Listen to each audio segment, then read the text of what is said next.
जो नमक उतरता था पानी बरसात के कारण वो सारा नीचे कच्चे में जाने के बाद हमारे पानी का लेवल भी जो यादव नगर में जो पानी है वो पीने लायक नहीं है जेट पंप का भी। टू व्हीलर आप दौड़ के निकाल दीजिए, आप कोई बंदा अपने एक दूसरे को पहचान नहीं पाएगा। बिल्कुल जो धूल उड़ करके बादलों को रूप लेती है। दिल्ली में पोल्यूशन कम करने की सरकारें बड़े बड़े दावे तो करती हैं, लेकिन दिल्ली में उड़ रही सीमेंट और सड़कों के किनारे की धूल लोगों की सांसों को बंद कर रही है।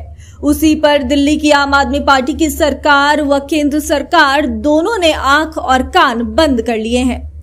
बादली रेलवे स्टेशन के पास में सीमेंट की बड़ी मात्रा में अनलोडिंग होती है।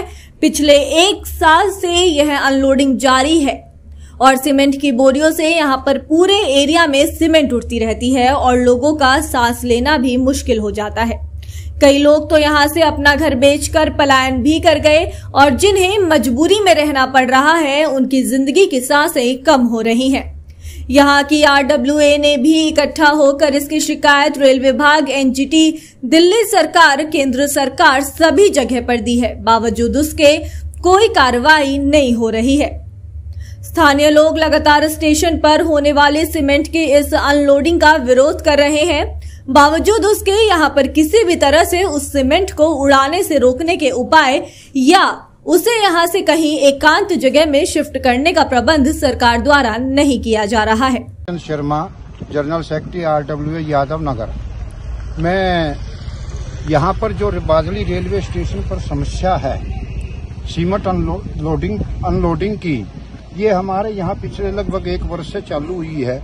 उससे पहले यहाँ केवल अनाज और नमक की अनलोडिंग होती थी। उसकी वजह से भी हम परेशान थे, क्योंकि जो नमक उतरता था पानी बरसात के कारण वो सारा नीचे कच्चे में जाने के बाद हमारे पानी का लेवल भी जो यादव नगर में जो पानी है वो पीने लायक नहीं है जेट पंप का भी। उसके बाद गवर्नमेंट ने ये हमारे सामने दूसरी समस्या सीमेंट अनलोडिंग की कर दी। जैसे ही सीमेंट की अनलोडिंग यहाँ होती है, अभी आप देख रहे हैं मामूली सी हवा चल रही है, कितने धूल के कण या ये कबूतर पक्षी आप इधर करके देखिए, ये जब भी उड़ान भरते हैं या यहाँ से कोई स्कूटर मोटरसाइकिल गुजरेगा तो धूल इतनी ज्यादा उठती है जिसके कारण, और सीमेंट जब उतरती है शाम को, अगर आप किसी दिन यहाँ सीमेंट उतरते हो 5 बजे आएंगे, आपको धूल के कणों के सीमेंट के कणों के सिवाय कुछ भी नजर, साथ में खड़ा हुआ आदमी नजर नहीं आएगा आपको। इतनी बुरी हालत हो जाती है, जिसके कारण जो छोटे छोटे बच्चे हैं, बूढ़े हैं, और ये समस्या तो आजकल जवानों की भी है, क्योंकि हार्ट अटैक आजकल जवानों में ज्यादा आ रहा है। इससे जो फेफड़े का संक्रमण फैल रहा है और दूसरी बीमारियां फैल रही हैं। और जबकि आप देखिए NGT डिपार्टमेंट, उसको मैंने चिट्ठी लिखी दिल्ली को भी, उन्होंने भी कोई रिस्पॉन्स नहीं दिया, कोई जवाब नहीं दिया। जबकि NGT का काम है कहीं इस तरह की समस्या हो उस पर तुरंत एक्शन ले।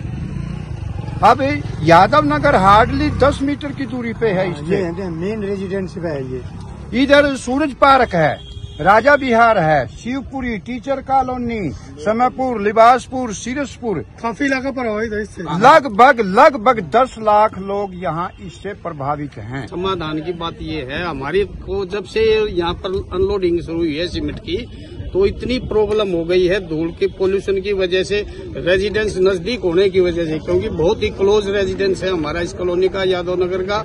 इसकी वजह से हमें पोल्यूशन की बहुत ज्यादा परेशानी हो रही है। इससे आदमी बीमार भी हो रहे हैं काफी।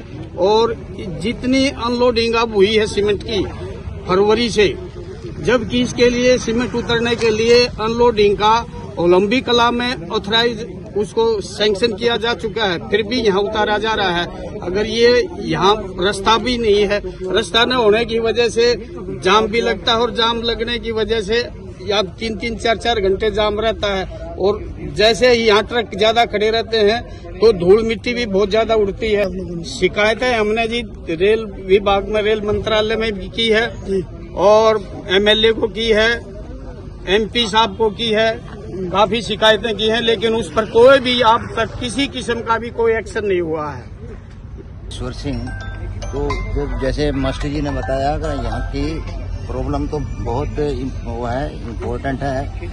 आपका काम है प्रशासन को पहुँचाना, उनका काम है प्रशासन करना। केवल हमारी ये रिक्वेस्ट है कि यहाँ पर जो प्रदूषण का लेवल है ना, वो पहले से ही इतिहास में है कि दिल्ली का प्रदूषण सबसे ज्यादा है। अब यही कुछ ही चंद महीनों के बाद यहाँ जब सीमेंट का आवागमन हुआ, जहाँ लोडिंग अनलोडिंग का ये काम हो रहा है, तो ये सीमेंट के कारण ये सारा हो रहा है। अब आप देख सकते हो, अब इसको भी दिखाइए, प्रशासन को इसको भी दिखाइए, ये सीमेंट का लेवल फर्श पे कितना है।